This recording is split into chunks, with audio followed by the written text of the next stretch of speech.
Good morning everyone. শুভ সকাল। কাবেরী মনে কথায় আপনাদের স্বাগত। অনেক অনেক ভালোবাসা ও আন্তরিক শুভেচ্ছা জানাচ্ছি। আজকে মহালয়া, চান টান করে গোপালকে পুজো করে নতুন জামা পরালাম গোপালকে, সব কিছু করে হাতের কাজ সেরে ভাবলাম আপনাদের সাথে একটু কথা বলতে বসে যাই। আজকে মনের কথায় দু চারটে মনের কথা আপনাদের সাথে শেয়ার করবো। প্লিজ শুনবেন, আপনারা কিন্তু স্কিপ করে যাবেন না, একটুখানি মন দিয়ে শুনবেন। যাই হোক, তো দেবীপক্ষে শুরু হয়ে গেল, অপেক্ষার অবসান হতে চলেছে, আমাদের মা আসছেন। আমি ভাবি এই অপেক্ষাটাই আমার কাছে খুব ভালো। মা এলেই তো 4 দিন পরে আবার চলে যাবে, তাই না? যাই হোক, কোনো কালেই পুজোটা আমার কাছে খুব একটা যে আনন্দদায়ক তা নয়, কারণ আমি খুব একটা পুজো নিয়ে কি বলবো, পুজো নিয়ে আনন্দ করা বা রাস্তায় ঠাকুর দেখতে যাওয়ার যে একটা আনন্দ, সেটা আমার মধ্যে কোনো কালেই নেই। আমি একটু বেরসিক। যাই হোক, এই আনন্দের মধ্যেও এখন তো বয়স হয়ে গেছে, আর সেইভাবে উচ্ছ্বাসটা আরও কমে গেছে, যেটুকু ছিল তাও কমে গেছে।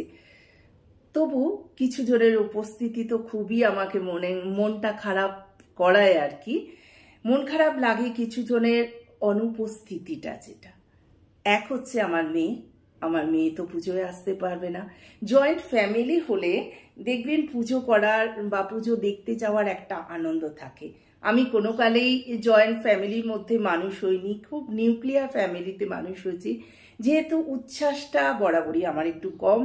আর বাবা তো ছিলেন ভীষণ কড়া, সঙ্গে থাকতেন, নিয়ে যেতেন, এই পর্যন্ত আর কি। এই জীবনযাত্রার ওপর আমার চলাফেরা। আজকে মেয়েও যখন ফোন করলো, ও আসতে পারবে না। আর একজনের কথা বারবার মনে পড়ে, আজকে আমার বাপির কথা। বাপি আর 6 বছর চলে গেছে। ভীষণভাবে মিস করি বাপিকে, কারণ এই দিনে আমাদের বাড়িতে একটা হুল্লোড় পড়ে যেত। মাকে চিৎকার করতো, তাড়াতাড়ি এ করো, আমাকে উঠিয়ে দেবে, আমি তর্পণ করতে যাব। তা আমরা খুব বাধা দিতাম যে বয়স হয়ে যাচ্ছে, এখন আর ওখানে গিয়ে তর্পণ করতে হবে না, ঘরে করো। না না, কথা শুনতেন না। সেই গঙ্গাতে গিয়ে তর্পণ করে আসতেন। আর যতক্ষণ না ফিরতো ততক্ষণ আমার মায়ের থাকতো আর আমাদের থাকতো প্রচুর একটা টেনশন। যাই হোক, সবকিছু মেনে তো আমাদের চলতেই হবে। আজকে যে কথাটা বলতে এলাম, মহালয়ের সাথে একটা রিলেটেড জিনিস। মহালয়াতে আমরা কি করি বলুন তো? সকালবেলা উঠি 4টের সময়, তারপর চায়ের কাপ হাতে নিয়ে, যাতে ঘুম না পেয়ে যায় তাই জন্য সব সময় আমাদের চাই গরম গরম চা। আর শুধু তো খালি পেটে চা হবে না, সঙ্গে থাকবে বিস্কুট। এটাই আমরা চিরকাল এইভাবেই চলেছে। মা ডেকে দিত, উঠতাম, কোনো রকমে ঘুমের ঘোরে বসতাম বৈঠকখানাতে এসে, তারপরে রেডিও চালিয়ে দিত মা, শুনতাম। আর যখন একটু বড় হয়েছি তখন তো হাতে রয়েছে চায়ের কাপ আর একটা বিস্কুট, তাহলে ঘুমটা কেটে যেত, মনের আনন্দে উপভোগ করতে পারতাম মহালয়া। এই চা আর বিস্কুট নিয়ে আপনাদের সাথে একটা কথা শেয়ার করতে চলে এলাম। গত কয়েক মাস ধরে আমাদের তোলপাড় করছে ফেসবুক বা হোয়াটসঅ্যাপে, সব জায়গাতেই দেখছি ডাক্তারদের একই মত যে বিস্কুট খাবেন না। আমরা তো ছোট থেকে চা বিস্কুট খেয়েই বড় হয়েছি, চায়ের সাথে বিস্কুট ছাড়া এই কথাটা আমরা বলি না। একটা চা দাও তো, সঙ্গে একটা লেরো বিস্কুট বা একটা মেরি বিস্কুট, এইভাবেই আমাদের ছোট থেকে বড় হওয়া। কিন্তু এখন শুনছি বিস্কুটটা খাওয়া নাকি বিষাক্ত, কি জানি। তাহলে হয়তো আমাদের ছোট থেকে বড় হওয়ার মধ্যে একটা ভুল রয়ে গেছে, বা মারাত্মক একটা ইনফেকশন বা ভাইরাস আমাদের শরীরে আছে, যেহেতু আমরা বিস্কুট খেয়ে বড় হয়েছি। এটা কোনো কথা বলুন তো?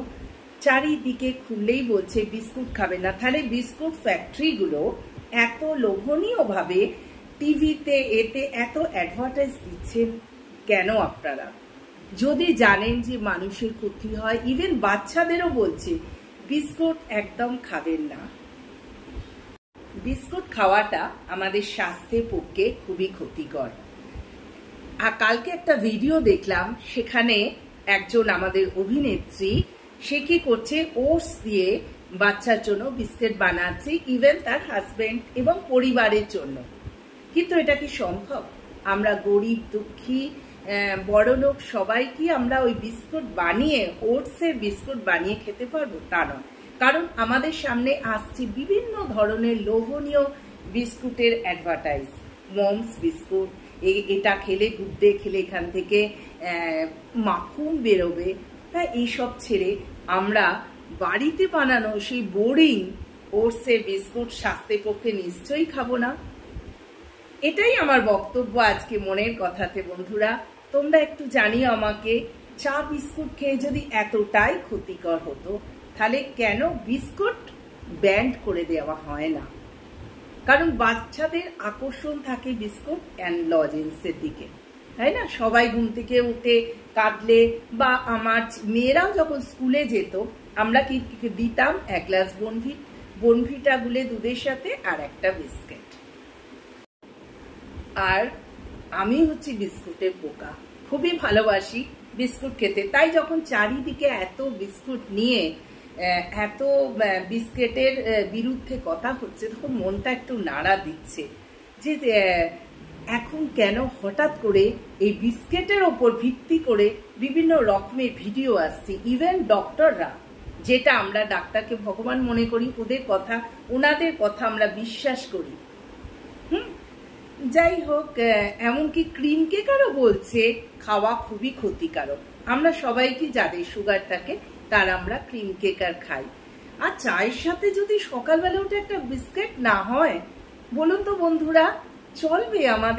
আমাদের ভালো লাগে শুধু উঠে চা খাবো, বলছে তার সাথে মুড়ি খাওয়া ক্ষতিকর। আরে তাহলে খাবো কি? বলছে আমন্ডস খান, বাদাম খান, এটা কি কোনো কথা? যাই হোক, মহালয়ার দিন এইসব কথা বলে আপনাদের সময় নষ্ট করব না। আপনারা খুব আনন্দ করবেন। মহালয় আজকে হয়ে গেল, খুব ভালো লাগছে। সেই বাজলো তোমার আলোর বেনু। এটাই চাই, সবার কাছে একটাই বার্তা দিতে আমি চাই। আমার মনের কথায় আপনাদের স্বাগত বলছি আর বার্তাও দিচ্ছি, কারণ আমার একটাই উদ্দেশ্য।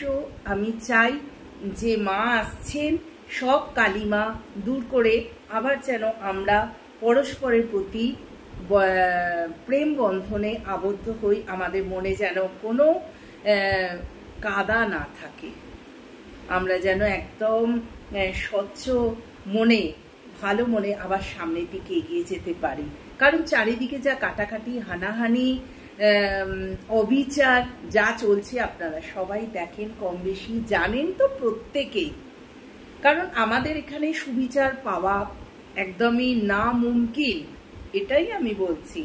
অনেকে আমাকে লাইভে দিয়ে অনেক কিছু কথা শেয়ার করতে বলেন, কিন্তু আমি না, লাইভটা কিন্তু এইসব কথা শেয়ার করবার জন্য নয়। অবশ্যই আমি যখন লাইভ করি, যাই হোক, এই যে চারিদিকে এত অবিচার চলছে, সেইটা যেন সব মানুষ সুবিচার পায়। মা এসে যেন সবার মনকে আনন্দে ভরিয়ে দিতে পারেন। চারিদিকে এই কাদা ছেটানো মন থেকে আমরা যেন মুক্তি পাই, যেন আনন্দের কি বলবো, আনন্দে আমরা স্নান করে ফেলি। আমাদের সারা শরীর যেন স্নিগ্ধ হয়ে যায়, মনটাও যেন ভালো হয়ে যায়। সামনের দিকে আবার আমরা তাকিয়ে থাকবো কখন মা আসছেন। আমি হয়তো সেভাবে আনন্দ করতে চাই না বা পারি না সেইভাবে, হ্যাঁ যাই ঠাকুর দেখতে নিশ্চয়ই, একটা ফেস্টিভ্যাল আমি তো যাবই। আর একটা, হ্যাঁ, মহারাষ্ট্রে যেহেতু আমি থাকি মুম্বাইতে, সে তো আমি চাই যে মহারাষ্ট্রে কিছু 2 লাইন আপনাদের সাথে শেয়ার করি।